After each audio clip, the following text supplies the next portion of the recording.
Brothers. Chapter 1, Part 1, A Wake-Up Call.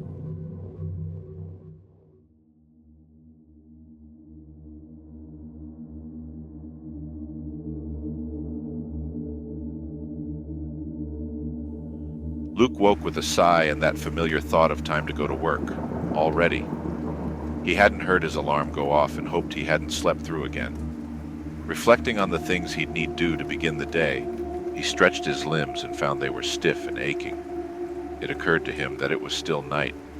He could tell without even opening his eyes. Perhaps this was one of those nights where he had woken up prematurely, one where he'll get to just stretch out and let the warmth of the covers push him back to sleep. He had dreamed, but he couldn't recall what, nor did he recall turning in for the night, and there was that familiar sting of a headache, one which worsened with every strained thought. He felt a dry burning in his insides like he sometimes felt after a night of heavy drinking, and concluded that he must have been hungover. He tried to retrace the logic that had made his half-woken mind voice this, but the pain dulled his memory. He vaguely recalled a dream, green fields and calm wind, and a beautiful sun. Thunder in the distance thumped, and his head ached more. The accompanying lightning flash forced Luke to open his eyes, and he woke into death. He was lying outside of his home, oddly on the lawn in the front yard. There were bodies lying all around him. People he could vaguely recognize lay still all around him. He heard ragged breathing somewhere near him and looked around in a panic. Waves of vertigo came and went before realizing the rasping and uneven gasps of air were coming from him. He tried to make sense of it, tried to piece together what had happened, but he couldn't remember a thing. As he tried to rise, his headache screamed with the subtlety of a sledgehammer. His skull felt too small for his brain. It stabbed, pulsed, burned, and felt ice numb all at once. As he sat up, the pain only increased. He lurched forward onto his knees and emptied the contents of his stomach on the ground before him. The pain in his skull flared, and he felt blackness creeping into his vision. Blood vessels struggled over whether to constrict or dilate to deliver needed blood and oxygen to his starving brain. His thoughts became slowed and singular as he tried to hold on to consciousness as his stomach ejected itself. After he had heaved for possibly a lifetime, the pain in the head subsided, and his awareness slowly began to recover. He was soon treated to the scent of stomach acid in his nostrils and mouth. Familiar shapes lay still in various positions all around. Some bodies looked as though they had collapsed directly over others. All exuded fluids from one orifice or another. The cars were parked bumper to bumper along the road in front of his home. He saw a body slumped over the hood of one. He tried to identify the person next to him, but failed to do so. Though he was sure the face was familiar, the best he could do was acknowledge the round shape of eyes, the nose and mouth. For some reason, he just couldn't recall a name. He reached to their neck and fumbled to feel for a pulse, but the tingling in his hands made it hard to feel anything else.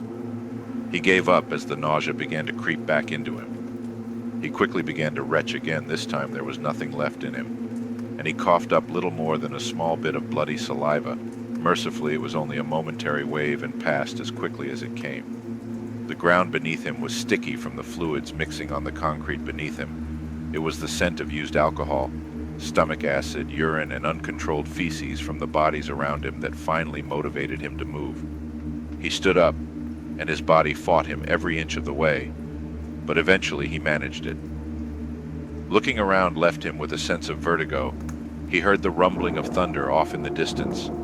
Clouds raced by in the direction he assumed was up, and lightning thrust the view of his suburban front yard into full illumination for an occasional half-second.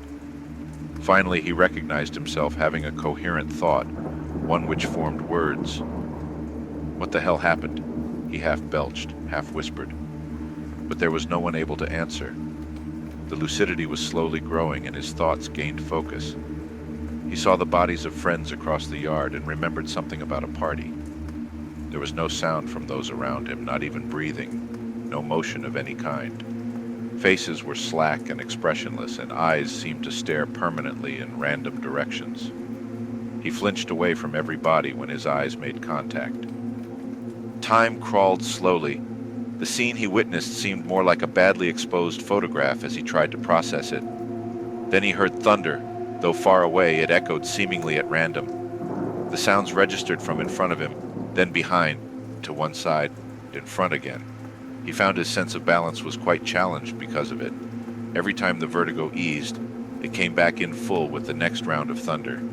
He looked to his house, a single-story ranch with a cheap rent that he paid his brother. He remembered that he was the host of the party.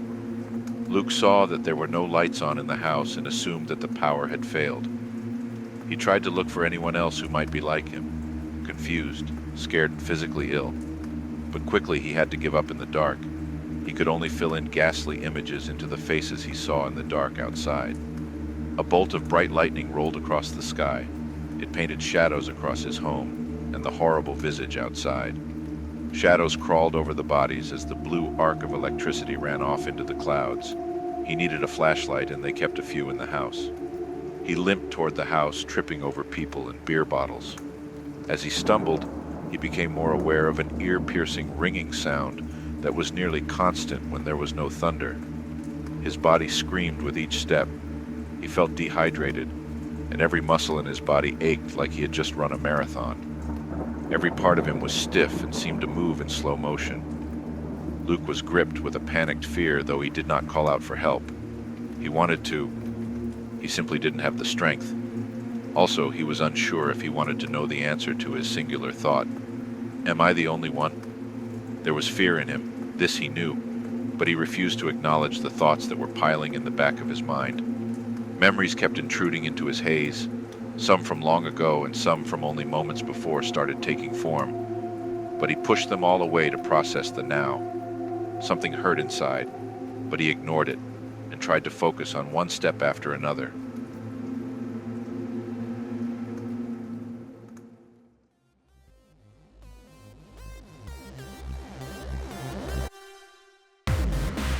Thank you for listening to this enhanced audiobook. Don't forget to like and subscribe. If you can't wait to find out what happens next, the full novel, A Dark Age Resurgent, by Michael J. Grasso, is available on Amazon.com. Links are in the description.